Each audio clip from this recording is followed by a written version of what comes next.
Devenir plus créatif est-il possible? Auparavant, la créativité était parfois associée à l'inspiration divine, peut-être même démoniaque, ou simplement au fait d'avoir des qualités intrinsèques qui sont là et on ne sait pas pourquoi, certains sont plus créatifs et d'autres pas. Ici, dans cette vidéo, j'ai vraiment envie de vous montrer que la créativité, c'est un processus de pensée que si on réalise plus souvent, il sera plus entraîné, il sera plus performant, mais c'est un processus de pensée que tout le monde peut avoir et si c'est clairement expliqué, je suis sûr que vous allez pouvoir devenir plus créatif. Et donc cette vidéo a comme but de vous aider à avoir des idées pour résoudre des problèmes, des problématiques, ou avoir de l'inspiration pour créer des posts pour les réseaux sociaux, ou avoir de l'inspiration pour écrire une poésie.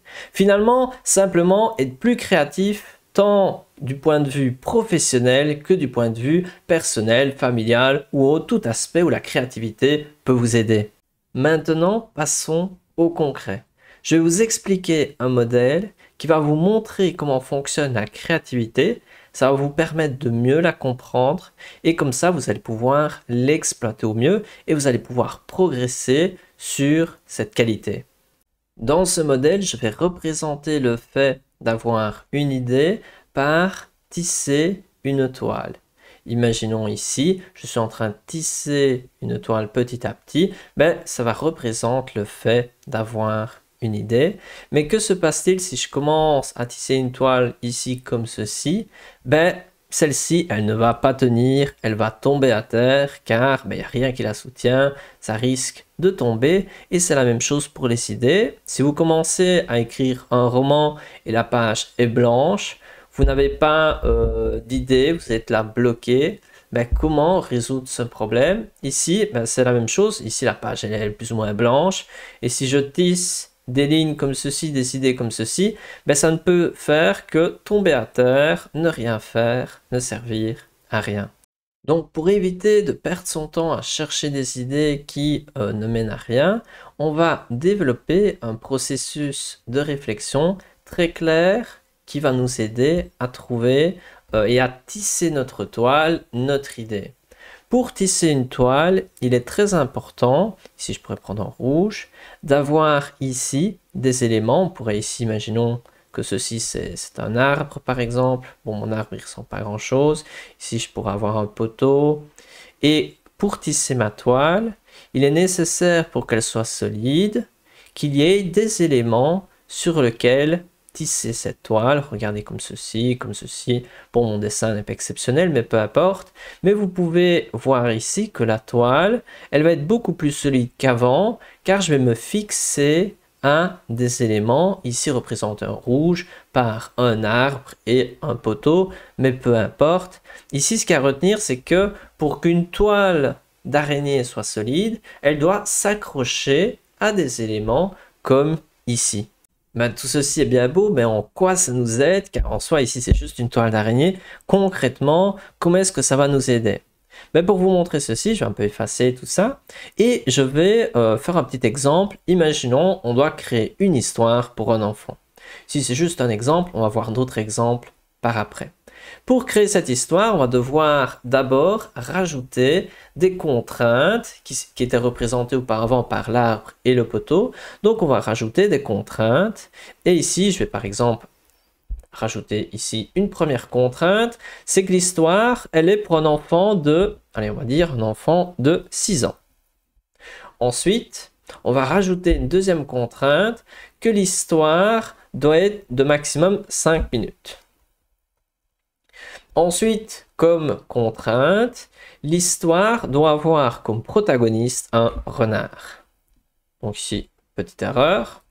Donc ici, je vais rajouter un renard.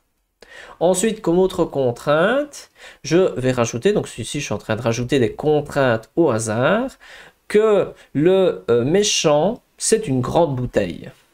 Donc le méchant, c'est une grande bouteille. Et ensuite, comme contrainte supplémentaire, l'objectif du renard dans cette histoire, c'est de réussir à attraper la lune.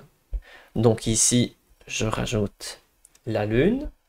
Et donc, maintenant, créons une histoire avec toutes ces contraintes.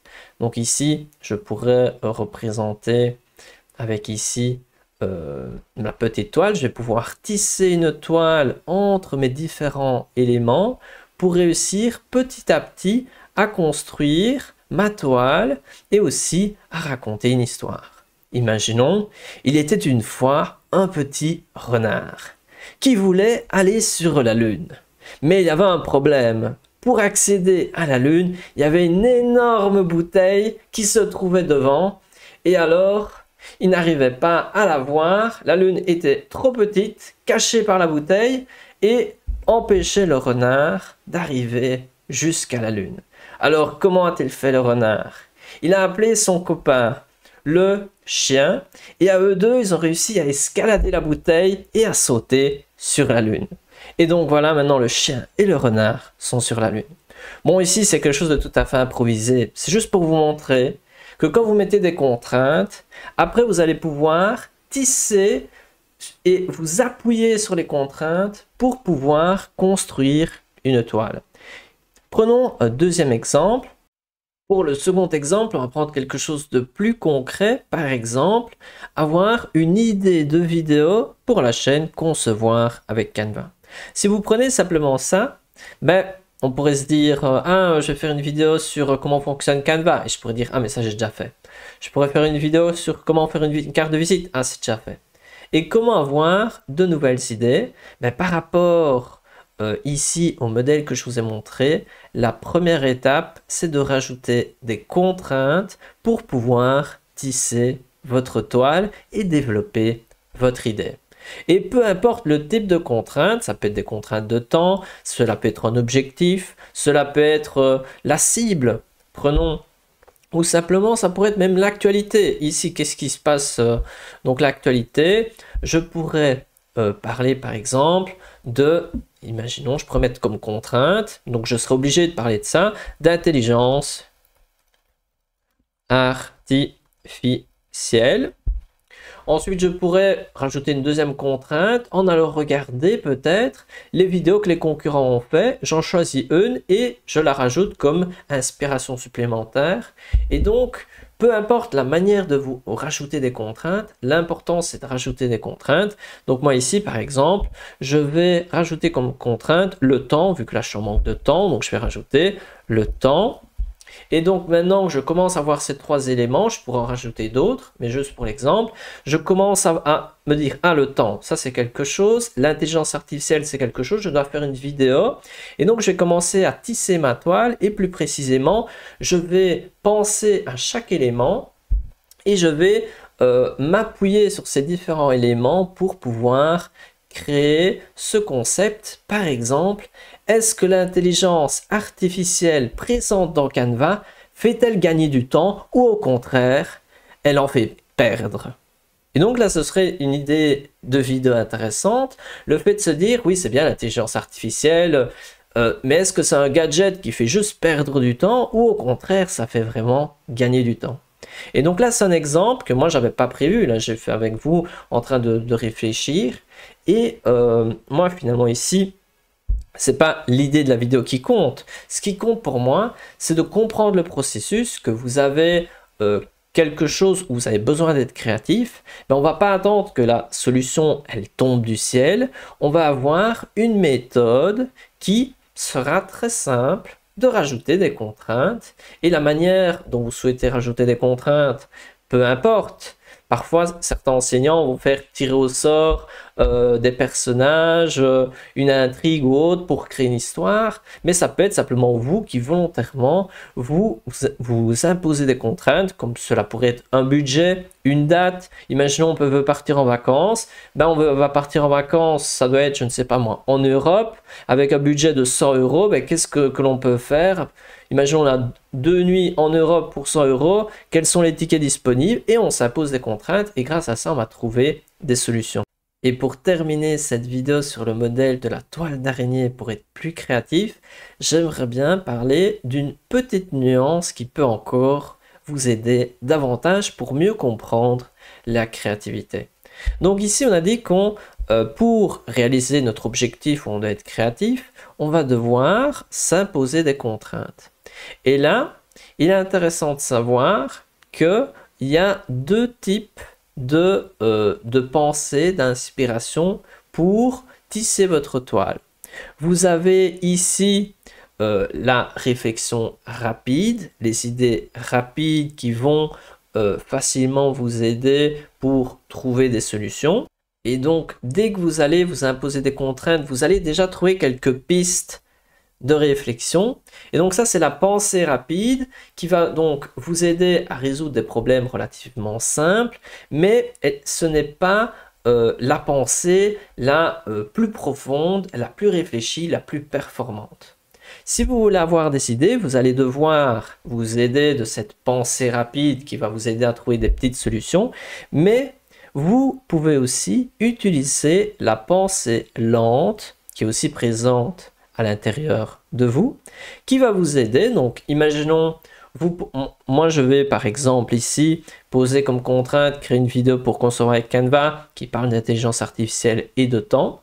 J'ai trouvé rapidement un sujet qui pourrait être de se dire est-ce que l'intelligence artificielle nous fait gagner du temps ou pas, mais je pourrais aussi décider, cette option je la mets de côté et je continue d'y penser petit à petit tout au long de la journée en background, et donc moi je continue à faire d'autres choses et je vais solliciter la pensée lente de mon cerveau qui est toujours consciente que je suis toujours en train de résoudre cette petite problématique.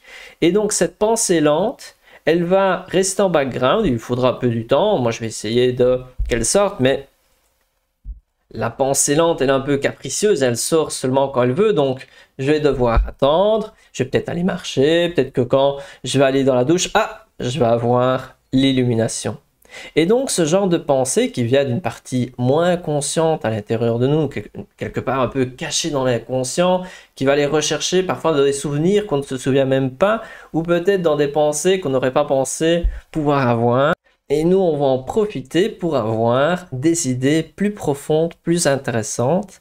Et donc, si on revient à notre modèle, nous allons pouvoir résoudre la problématique soit avec des pensées rapides qui sont un peu linéaires, un peu banales entre guillemets, mais qui parfois sur des problèmes simples, cela peut être tout à fait intéressant.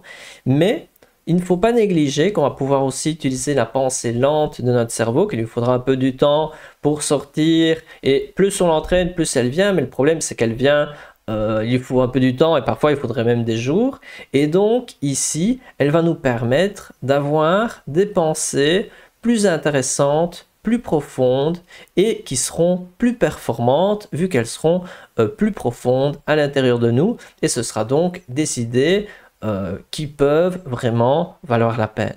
Et donc là, à la fin du moment souhaité, vous allez pouvoir choisir parmi les propositions des pensées rapides et des propositions des pensées lentes et choisir vers quelle direction aller. Voilà, c'est tout pour cette vidéo. J'espère que ça va vous aider à devenir plus créatif. Maintenant, c'est à vous de prendre un sujet où vous avez envie d'avoir des idées et de vous donc pour exercice, de choisir quelques contraintes. À vous de choisir quel type de contraintes. Vous pouvez prendre simplement les contraintes que vous voulez et d'essayer d'avoir des idées tant avec la pensée rapide qu'avec la pensée lente et obtenir des solutions. Voilà, c'est tout pour cette vidéo, j'espère que ça vous a plu. Moi voilà, j'ai essayé de faire au mieux pour rendre cela le plus simple et le plus utile et concret possible. Maintenant, c'est à vous de jouer et d'en profiter au mieux. Allez, à une prochaine. Si vous avez apprécié, n'hésitez pas à vous abonner et à partager cette vidéo à une personne à qui vous pensez que cela pourrait aider pour devenir un peu plus créatif. Allez, à une prochaine.